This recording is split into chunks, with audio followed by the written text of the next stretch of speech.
फितरत का अनमोल तोहफा, ये ममता का सागर, मोहब्बत का दरिया है। हर नस्ल हर देश पर कर्ज इसका बनाया गया, त्याग को फर्ज इसका। मगर इसकी दुनिया ने कीमत न जानी, मगर इसकी दुनिया ने कीमत न जानी। अजब दास्तां है, अजब है कहानी।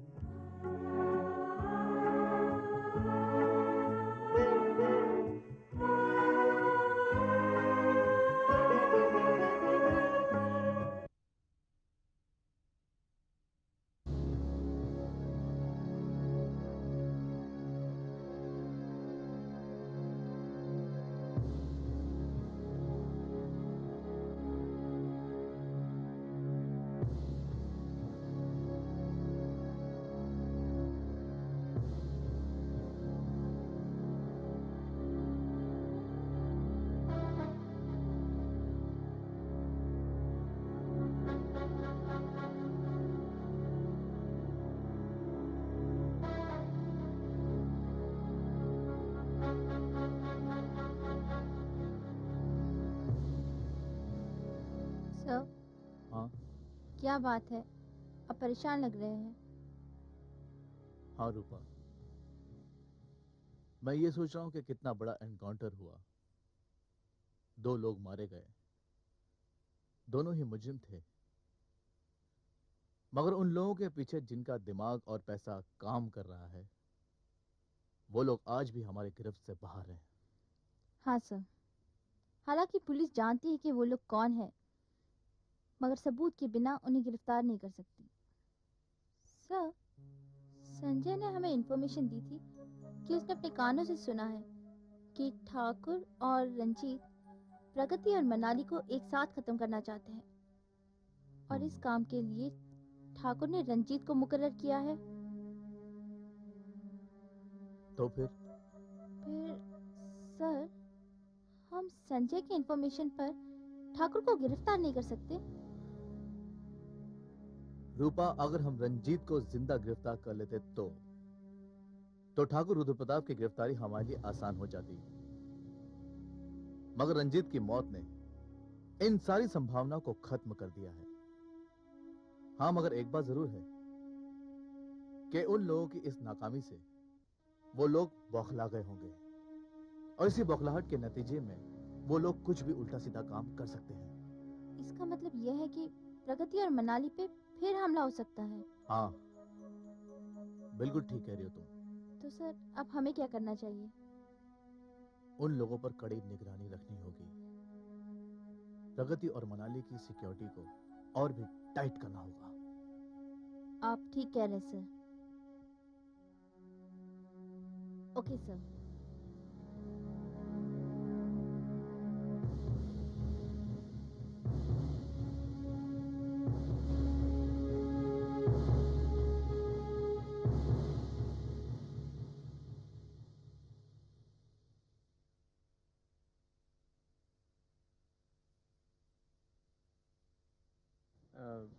रूपा, हाँ? मेरी तबीयत तो बिल्कुल ठीक है, मुझे दवाइयों की जरूरत नहीं है। दवाई खा लोगे ना तो बिल्कुल ठीक हो जाएगी। नहीं नहीं नहीं, मैं बोल रहा हूँ रूपा, इसमें साइड इफेक्ट होता है। हाँ?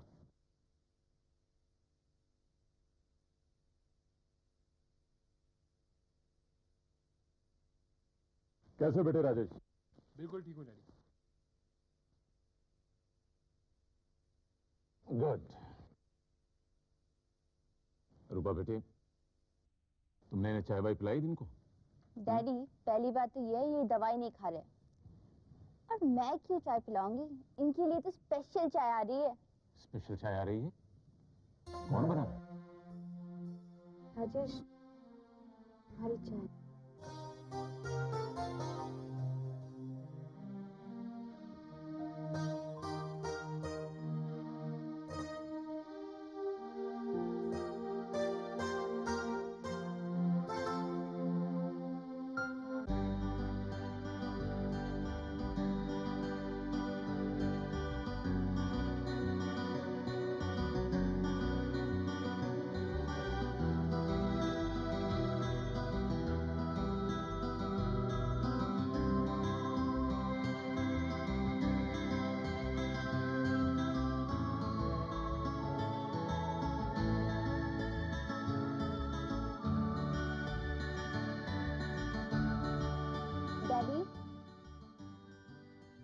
डैडी, कहाँ खो गए आप? नमस्ते अंकल। अरे प्रगति बेटी, तुम और यहाँ? मैं तो समझता था कि ये भाई बहन दोनों घर में अकेले हैं। हाँ अंकल, लेकिन राजेश की तबीयत ठीक नहीं थी तो मैंने सोचा यहाँ आकर मैं रूपा का हाथ बटा लूं। अच्छा किया तुमने। मैं अभी आपके लिए चाय बनाकर लेकर आती हूँ। नहीं बेटे, अभी नहीं। बेटे, दरअसल मुझे तुमसे कुछ कहना है। कहिए। बैठो बेटे, बैठो।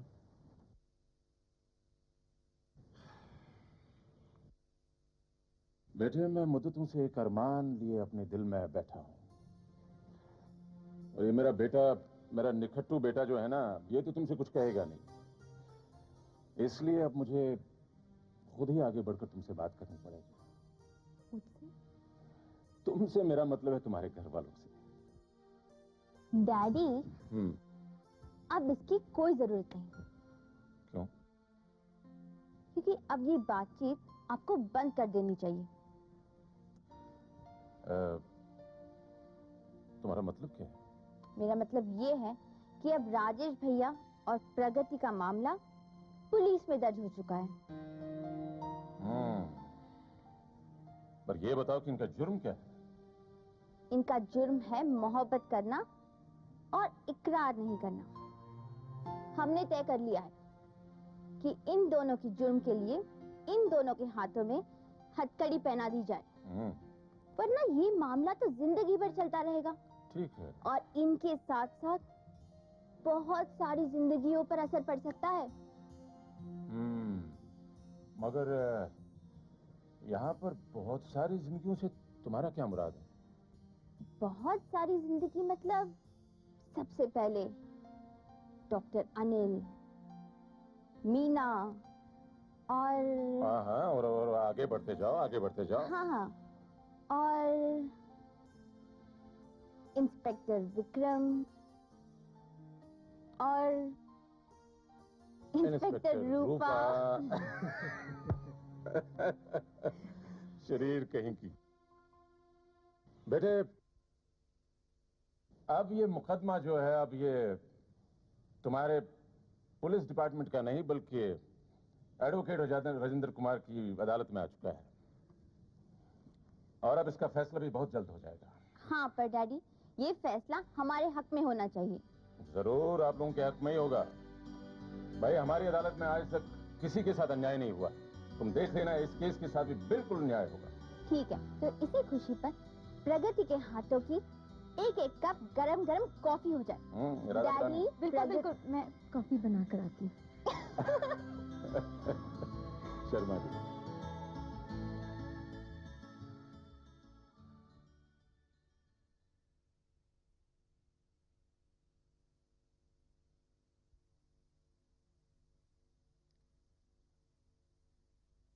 फरीदा,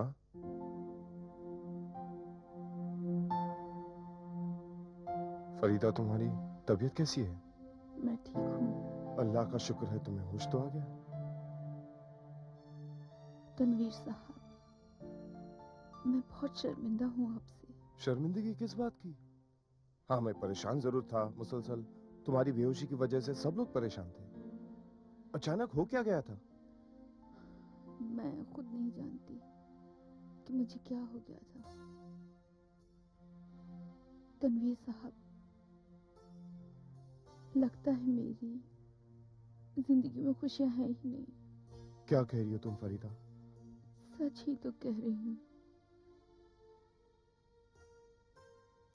मेरे होश संभालने से पहले ही मेरे माँ बाप का साया मेरे सर से उठ गया। भाभी और भैया ने मेरी परवरिश की। भैया चाहते थे कि मैं पढ़ लिख कर किसी काबिल बन जाऊं, मगर हालात ने मेरी तालीम ही पूरी नहीं होने दी। घर के हालात देखकर सोचा नौकरी करूं।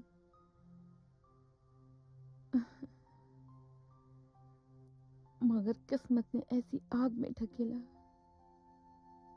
कि जिसकी तपिश से मेरे जिस्म के साथ मेरी रूह तक जलकर राख हो गई। तनवीर साहब, औरत का सरमाया उसकी इज्जत होती है, उसकी आबरू होती है।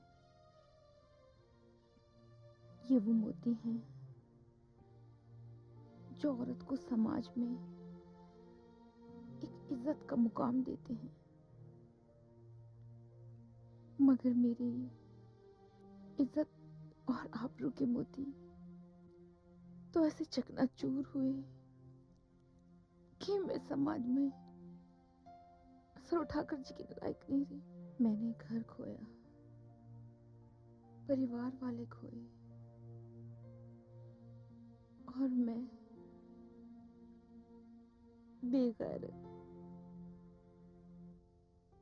बेआबरू होकर बदनामी की जिंदगी जीती रही। सच तो ये है तनवीर साहब कि आप मुझसे हमदर्दी जताकर अपनी जिंदगी की बहुत बड़ी भूल कर रहे हैं। नहीं फरीदा, बल्कि जो भूल मैंने की थी उसकी तलाफी देने की कोशिश कर रहा हूं। मैं जो कदम उठाने जा रहा हूं, मुझे यह कदम उस वक्त उठाना चाहिए था, फिर यह सब कुछ नहीं होता। तनवीर साहब, यही तो इंसान इतना मजबूर, इतना बेबस हो जाता है कि उसकी मर्जी कुछ नहीं चलती। मेरे साथ जो होना था वो हो चुका। मैंने अपने किए की सजा भुगत ली, और जो सजा बाकी है वो भी कबूल है। मगर मगर आप तो बेगुनाह हैं। आपने तो कोई जुर्म नहीं किया।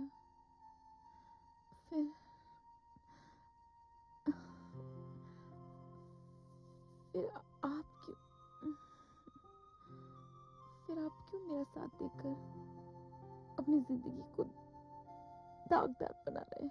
नहीं फरीदा, जिसे तुम गुनाह कह रही हो, जिसे तुम जुर्म कह रही हो, उस गुनाह और जुर्म की भट्टी में झांकने की जिम्मेदारी मुझ पर भी आयद होती है।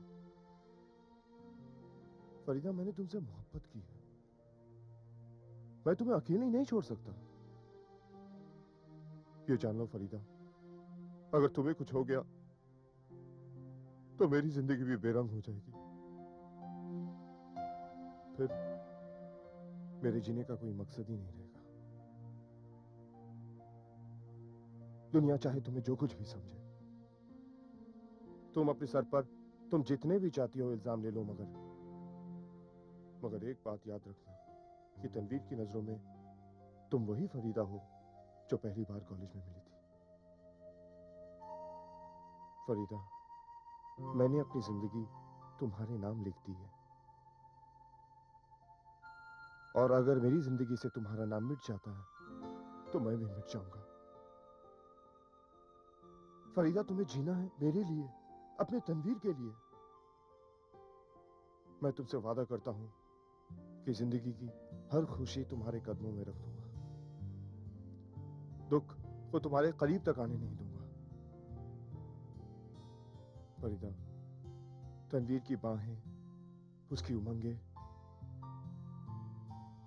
उसके अरमान, उसके जीने का मकसद तुम हो, सिर्फ तुम।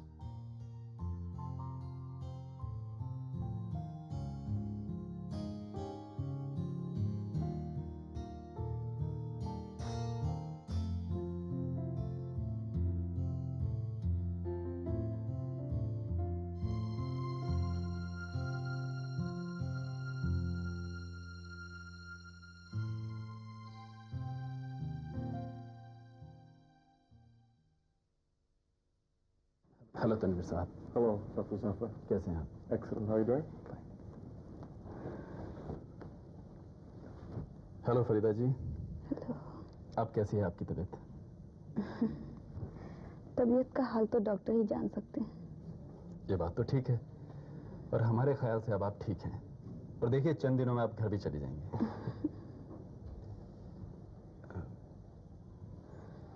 आप जरा हमारे साथ आएंगे तनवीर साहब? जी प्लीज। नर्स, आप फरीदा जी के पास रुकिए। मैं बस अभी आया।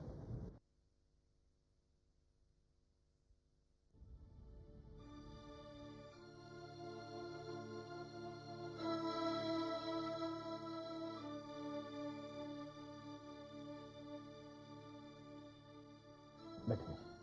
शुक्रिया।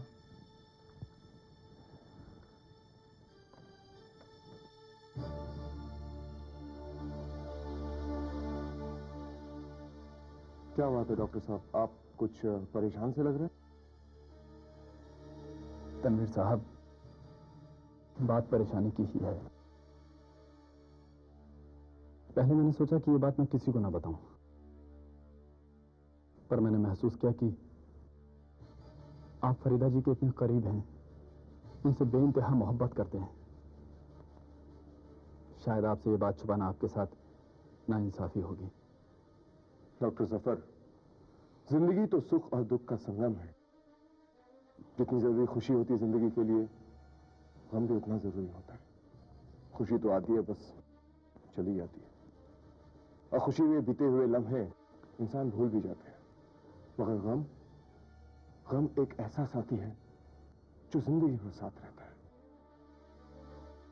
डॉक्टर जफर, जब फरीदा मुझसे दूर थी तो उसकी याद और उसको ना मिल पाने का गम हमेशा मेरे साथ रहा।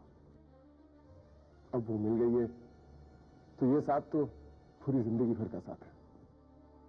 उसकी खुशी मेरी खुशी, उसका हर गम मेरा गम। Yes doctor, believe me. आपके ये ख्याल सुनकर मुझे बहुत अच्छा लगा,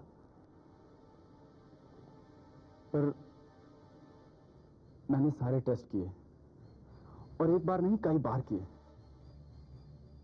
और उन टेस्टों से हमें यह पता चलता है कि फरीदा जी के उनके जिस्म में कैंसर के पुख्ता सबूत हैं। क्या बात कर रहे हो डॉक्टर साहब? हैं? आप होश में तो है? आप जानते हैं आप क्या कह रहे हैं? हाँ तनवीर साहब, फरीदा जी की रिपोर्ट बताती है कि वो कैंसर से पीड़ित हैं। आप दोबारा रिपोर्ट चेक कराइए, हो सकता है कोई गलती हो गई हो। प्लीज प्लीज डॉक्टर साहब।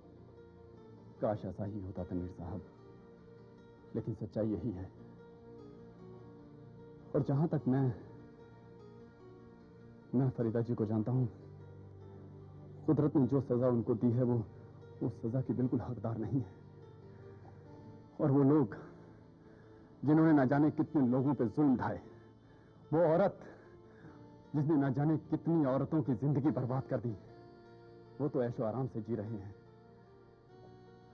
और ये बेकसूर लोग जिन्होंने कभी किसी के लिए बुरा नहीं सोचा, बुरा नहीं किया, उनकी जिंदगी धीरे धीरे मौत की गोद में जा रही है तनवीर साहब। सबसे बड़ी परेशानी की बात तो यह है कि हमें ये सब बातें फरीदा जी को बतानी ही पड़ेंगी, क्योंकि जिस स्टेज में वो हैं उन्हें कुछ एहतियात बरतनी पड़ेगी।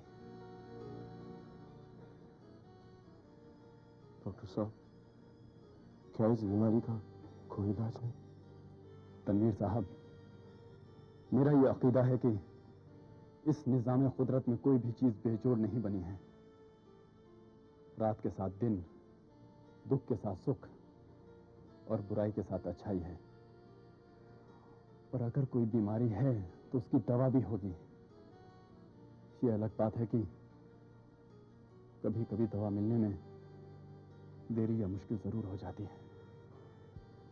मुश्किल हो सकता है डॉक्टर, नामुमकिन तो नहीं। आप अल्लाह पे भरोसा रखें। अल्लाह हर मुसीबत का कोई ना कोई हल जरूर निकाल देते हैं। आप अल्लाह पे भरोसा रखें।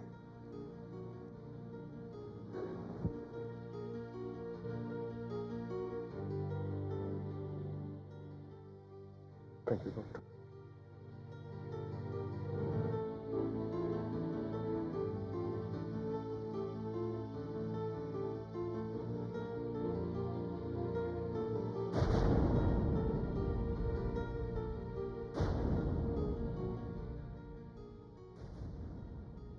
अल्लाह, क्यों ऐसा क्यों?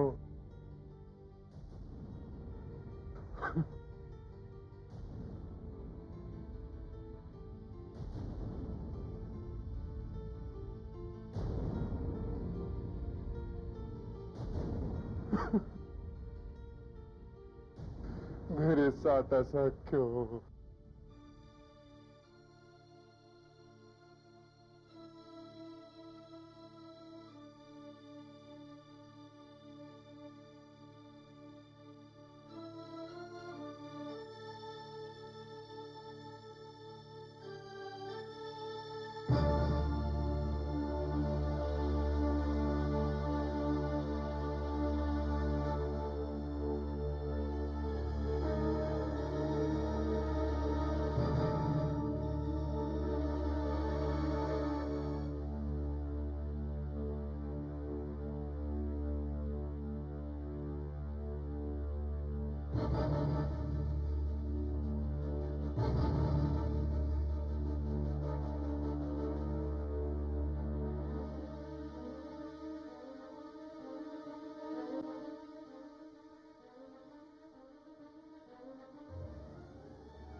फरीदा,